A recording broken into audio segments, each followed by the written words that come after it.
They say there is a quiet revival, soft as breath on stained glass, a hush that Spotify, TikTok and cynicism couldn't kill. The soul, stubborn as ever, still remembers how to kneel.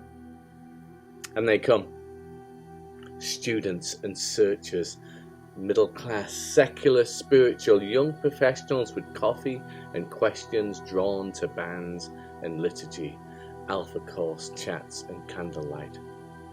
The lure of meaning in a world fraying at the seams, something ancient leaking through the cracks of their disenchanted age. And this too is grace. Don't despise it.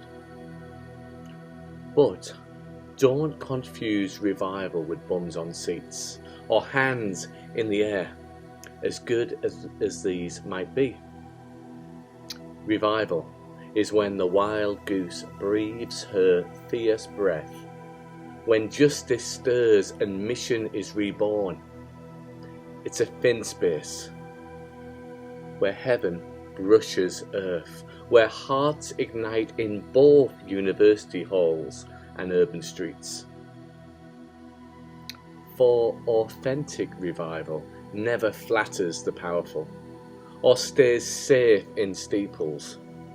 It breaks bread with the broken, brings the margins to the middle, and births a hunger for justice that cannot be tamed. And yes, there is also a messy revival.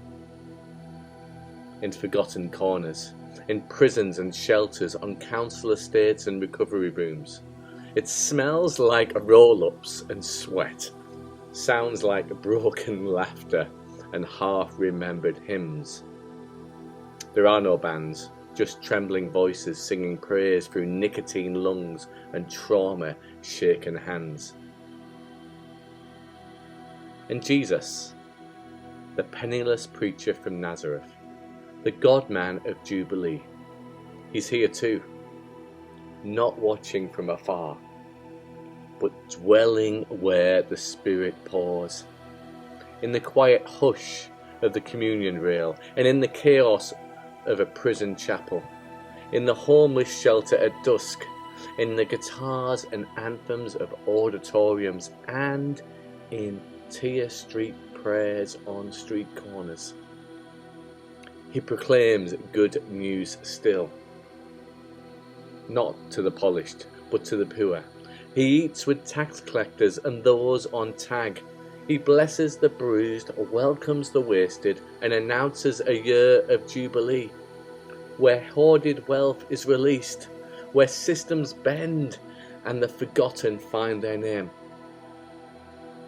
Let the quiet revival flourish. Let the messy one rage. Let incense rise from both altars. Let both be called holy.